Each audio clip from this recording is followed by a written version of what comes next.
Going further, please allow me to welcome a gentleman who will give us a light note. Distinguished Toastmaster, Hendrik Grobler.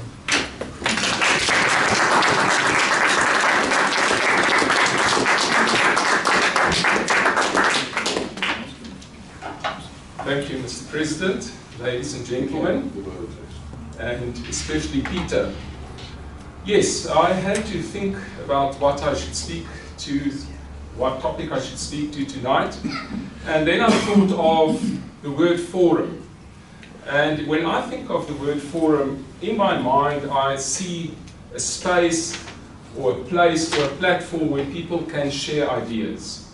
So I thought perhaps I should share with you some insights and some ideas I recently came across, because I think that is valuable, because then everybody can learn from a person's experience, and then they don't have to make the same mistakes again. Especially now, looking back over 40 years as we are doing tonight, there are many things that one learns, but I have some recent revelations that I came across. And the very first one is that, and you should take heed of this as well, if you get a cell phone call and you see on the cell phone the name of Mr. Niso Nkonzo, please just ignore it. And if he happens to corner you and he asks you for something, just tell him, no, I'm busy. Because if you don't, then you might end up on a Wednesday evening in front of a bunch of people having to entertain them for a few minutes. Okay, now that was obviously just a joke, because what I learned is exactly the opposite. What you should try and do is to place yourself in situations that you are not comfortable in. In other words, get out of your comfort zone. That's very important. To put it in another way, you can achieve any idea that you have, any goal that you have, as long as it's fairly realistic, but it can be challenging. It can be to make a lot of money. It can be to get a degree. It can be to master a skill, run the comrades, whatever the case may be. As long as you want it bad enough, you are almost guaranteed that you will achieve that. And if you are wondering how badly you want something, there's a very good way in which you can just test that. And that is by paying attention to the decisions that you make. So let's say, for example, you have an evening at home and you can either watch television or you can go to the gym and get in shape. Which one are you going to choose? If you're choosing the TV, then it means that that has a higher priority. So if you take 100 tasks and you arrange them this way, based on what decisions you make, you will end up and realize where your priorities really lie. And because our time is limited, we only have time for maybe 5 things on a particular evening. And those are the 5 things that are going to happen. So if you want to get into shape, make sure that going to the gym is in the top 5. Then it will happen. And if you think I'm just, talking about all sorts of things, and you're wondering, are there actually people who achieve this, then I invite you to go online and learn a bit about the story of Arnold Schwarzenegger. Now, he was a very dedicated person, and he was a good bodybuilder because of his dedication, but he also wanted to become a good actor. So he decided he needs to go to acting school. So every night of the week, from 10 o'clock in the evening to 12 o'clock midnight, he went to acting classes. And because of that, he became, against all odds with his accent and everything, he became a very successful actor. So if you go back tonight, and it's around about 11, are you going to do something between 11 and 12 that's important to you? That's the test. And I challenge you. So that is the one challenge. The other challenge that I wish to present to the guests who are here tonight. You've already stepped slightly out of your comfort zone to be here at the meeting. But in order to improve your public speaking skills, you need to take another step and actually join. And it is uncomfortable. Even experienced Toastmasters would rather sit in the audience and listen to a speaker than to be that speaker. So that's the only way. It's uncomfortable, it's something you don't want to do, but if it's important enough for you to do, to force yourself, you will achieve success. And then, of course, I need something for the experienced Toastmasters, the Buffaloes. What can they do that's out of their comfort zone? For them, I suggest during the recess, there's Mr. Peter Miller. If you go and chat to him, you'll realize that's out of anybody's comfort zone.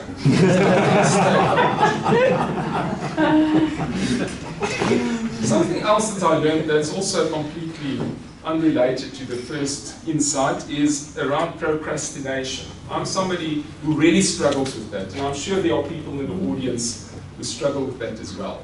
And recently I discovered something that really works.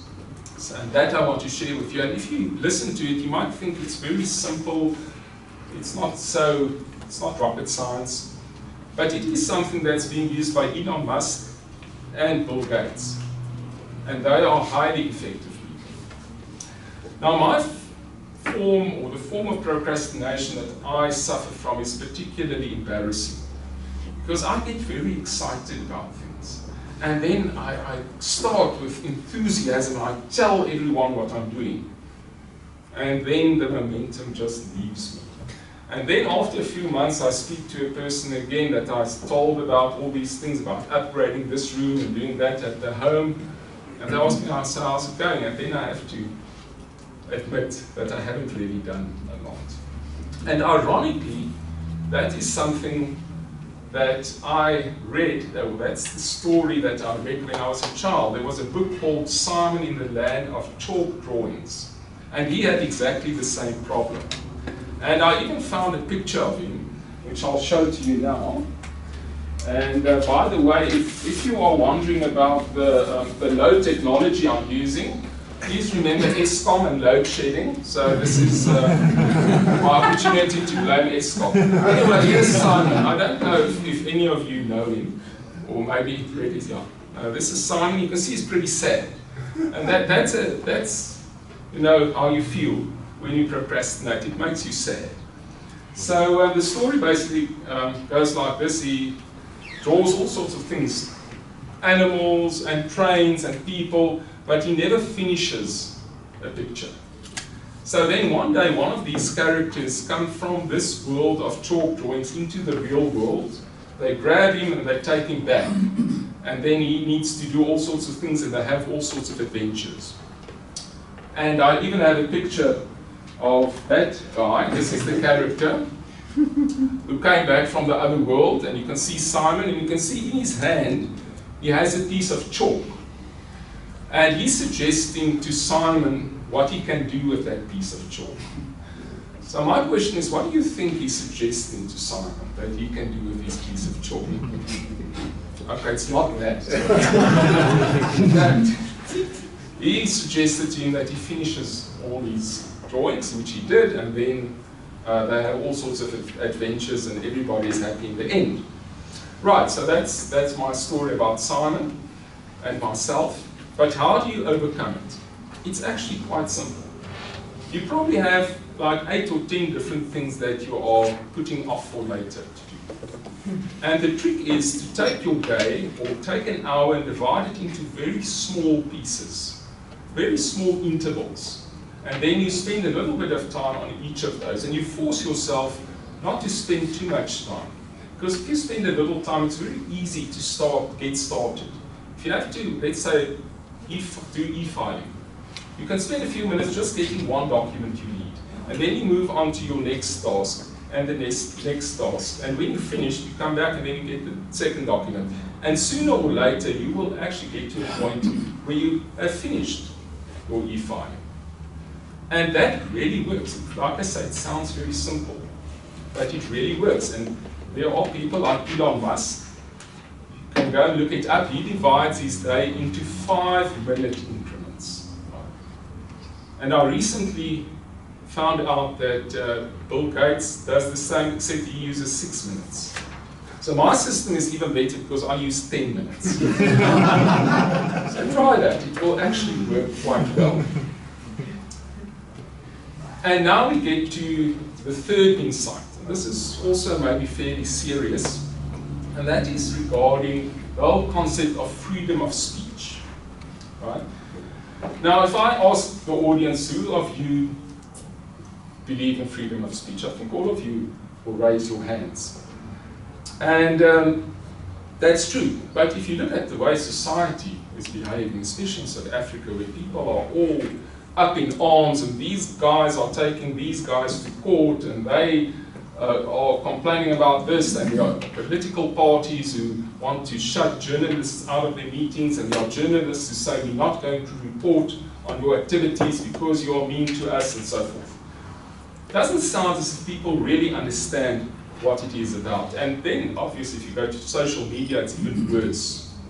People are really offended, and it's almost as if they make a hobby to be offended. And I think they're missing the point. The problem is that there are even big companies, like the Facebooks and the YouTube and Google, who are all joining that idea of censoring people. In fact, this year, on the 25th of January, YouTube made the following statement.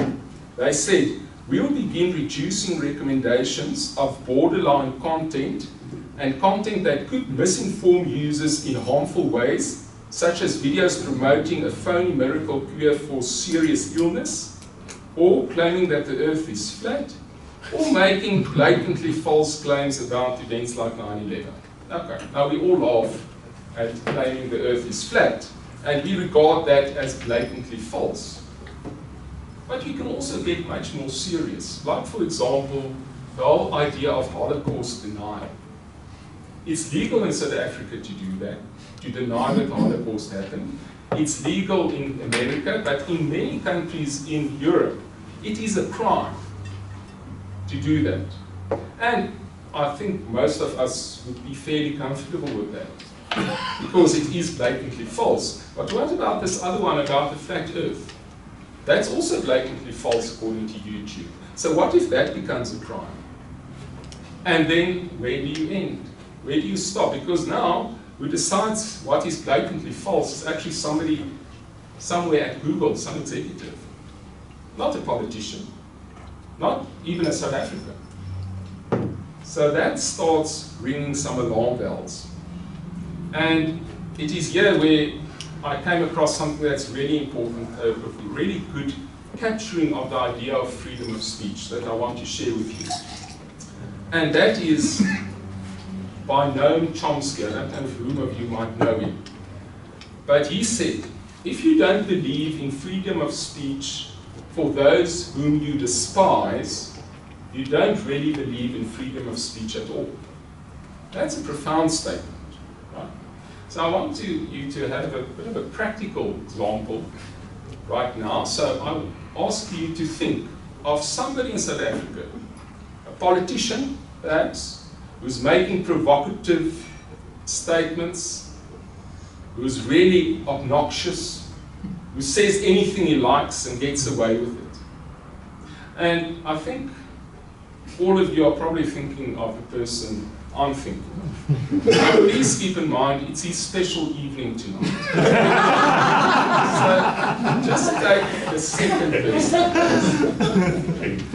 So if you are willing to go defend that person's right to free speech, then you get what Noam Chomsky is saying.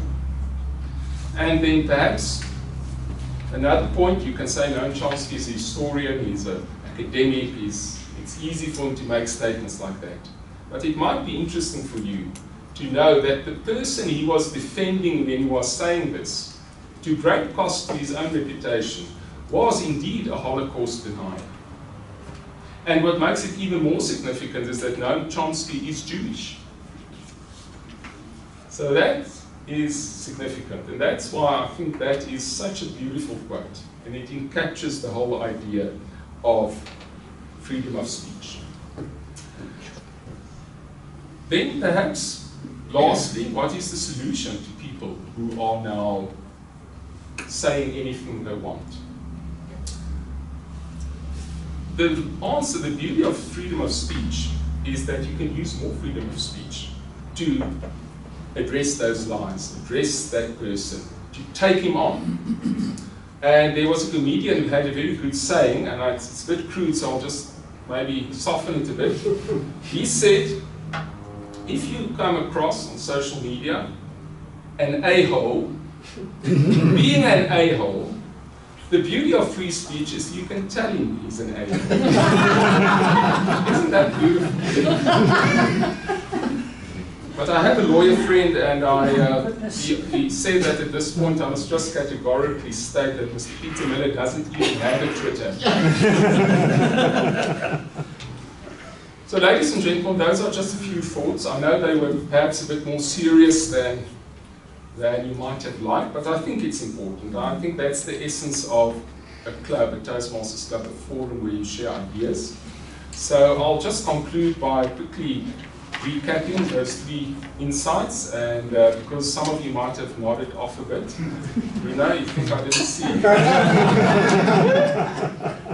So first of all, you can achieve anything you want, any desire you have, provided you want it badly enough.